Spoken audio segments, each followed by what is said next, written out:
Bismillahirrahmanirrahim. Assalamu alaikum dear students. How are you? I hope you'd be fine.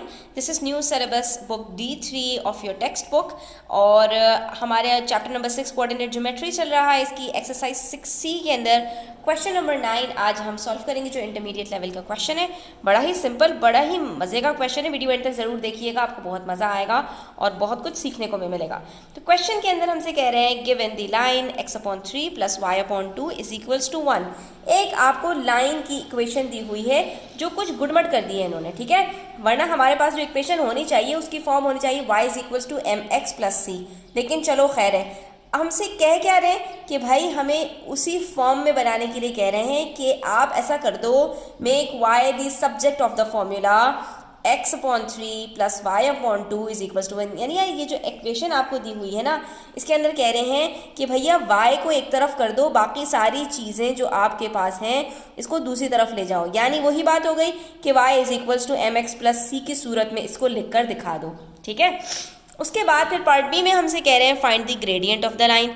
जब हमारे पास ये इस form में आ जाएगी तो जो m यानी x के साथ वैल्यू होगी वो खुद ब खुद हमें ग्रेडियंट बता देगी। तो ग्रेडियंट तो आपको इसी फॉर्म से पता चल जाएगा। उसके बाद आपसे कह रहे हैं find the coordinates of the point eight which the line cuts the x axis. बड़ा मज़े का क्वेश्चन है भैया, कि यहाँ पर कह रहे हैं कि अब अगर आपको इतना सब कुछ पता चल ही गया, इक्वेशन भी पता चल गई है, ग्रेडियंट भी पता चल गया है, तो इसका आपने x इंटरसेप्ट बताना है। यानी कि ये आपके पास जो कोऑर्डिनेट है इसके ऊपर जो y एक्सिस है, ये लाइन कहाँ जाकर y एक्सिस के ऊपर मीट करेगी, यानी इसके x और y एक्सिस क्या होंगे। तो बच्चों जो भी लाइन x एक्सिस के ऊपर कट करती है तो उसका y एक्सिस तो खुद ब खुद 0 हो जाता है। यानी एक कोऑर्डिनेट तो आपको पता चल ही गया, दूसरा कोऑर्डिनेट आपको पता लगाना है। वो आप कैसे पता लगा सकते हो? इक्वेशन आपके सामने है जिसमें आप वैल्यूज पुट करोगे। अब कैसे कि आपको यहाँ पे पता है कि आपका ग्रेडियंट क्या है जो आपके पास इस इक्वेशन से निकल आएगा।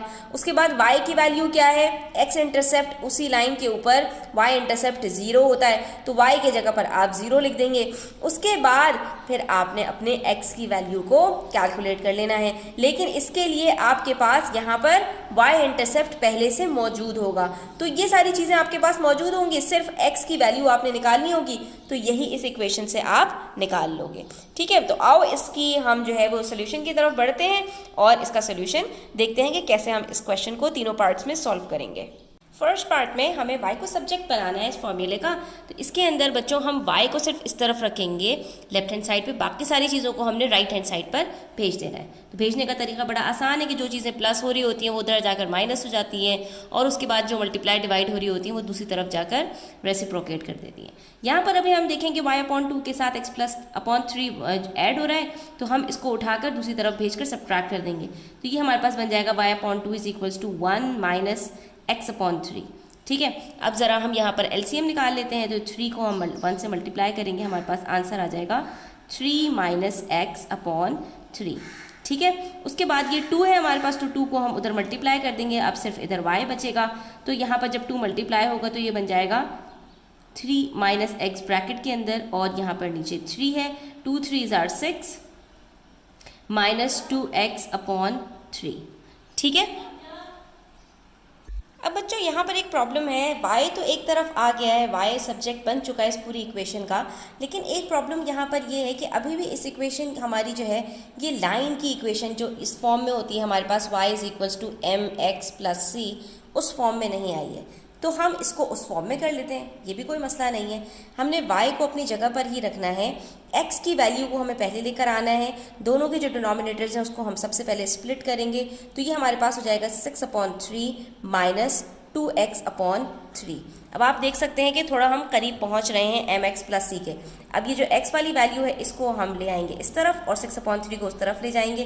तो यहाँ पर इसको ज़रा सिंप्लीफाई भी कर लीजिए, 3 1s are 3, 3 2s are 6, और उसके बाद बच्चों हमने ये -2x को इधर कर देना है /3 के साथ, और उस तरफ हम ले जाएंगे +2, ठीक है।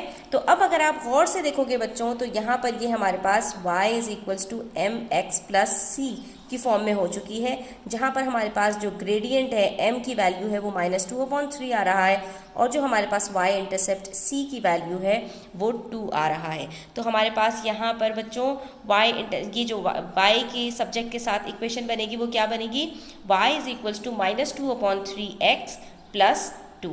ठीक है, ये हमारा पार्ट 1 का आंसर हो जाएगा। उसके बाद हमसे कह रहे हैं कि आप हमें ग्रेडियंट बता दीजिए, तो इसी इक्वेशन से हम यहाँ पर लिख देंगे फ्रॉम इक्वेशन 1 या फ्रॉम पार्ट 1 हमें ये बात पता चल गई है कि ग्रेडियंट हमारे पास क्या है, -2/3। ठीक है, ये हमने ग्रेडियंट भी यहाँ पर कैलकुलेट कर लिया है। उसके बाद हम बात करेंगे, हमसे जो पार्ट 3 में कह रहे हैं कि हमें coordinate of the point eight which the line cuts the x axis. तो अब बच्चों आपको ये बात पता है कि वाई एक्सिस के ऊपर जो भी लाइन कट करती है उसकी जो एक्स वैल्यू होती है, उसका जो एक्स कोऑर्डिनेट होता है वो हमें नहीं पता, लेकिन वाई कोऑर्डिनेट उसका हमेशा 0 होता है, यानी हमें एक्स कोऑर्डिनेट मालूम करना है। तो अब इसमें कोई मसले वाली बात ही नहीं है, जब लाइन की इक्वेशन हमें पता चल जाती है तो अगर हमें कोई एक कोऑर्डिनेट मालूम है और उसके अंदर ग्रेडियंट और वाई इंटरसेप्ट भी हमें मालूम है, तो दूसरा कोऑर्डिनेट हम आसानी के साथ कैलकुलेट कर सकते हैं। हम सिंपली क्या करेंगे, इक्वेशन को रखेंगे यहाँ पर, इसके अंदर सारी वैल्यूज़ को पुट करेंगे, तो y की वैल्यू क्या होगी हमारे पास 0 हो जाएगी, और m हमारे पास है -2/3, x की वैल्यू हमें मालूम करनी है, और c हमारे पास है 2। बस अब हम इस इक्वेशन को सॉल्व कर लेंगे। ठीक है, हम इसको दूसरी तरफ ले जाएंगे, ये बन जाएगा हमारा 2/3x, ये हमारे पास जो है वो 2 ही रहेगा। उसके बाद यहाँ पर 3 इसके साथ डिवाइड हो रहा है, उधर जाकर मल्टीप्लाई हो जाएगा, और 2 इधर मल्टीप्लाई हो रहा है, उधर जाकर डिवाइड हो जाएगा। तो ये बन जाएगा हमारे पास 2/2 मल्टीप्लाई बाय 3। 2/2 कट हो गया और हमारे पास x कोऑर्डिनेट क्या आ रहा है बच्चों, 3। इसका मतलब कि ये जो हमारे पास x इंटरसेप्ट है इस लाइन का वो क्या आएगा, उसके जो कोऑर्डिनेट्स बनेंगे हमारे पास वो क्या होंगे, 3, 0। ये हमारा आंसर हो जाएगा। ठीक है, तो बच्चों आई होप कि आपको क्लियर हो गया होगा। स्टिल कोई क्वेश्चन हो, कोई रीज़न तो कमेंट सेक्शन में आप पूछ सकते हैं। Thanks for watching the video till the end. Take care, अल्लाह हाफिज़।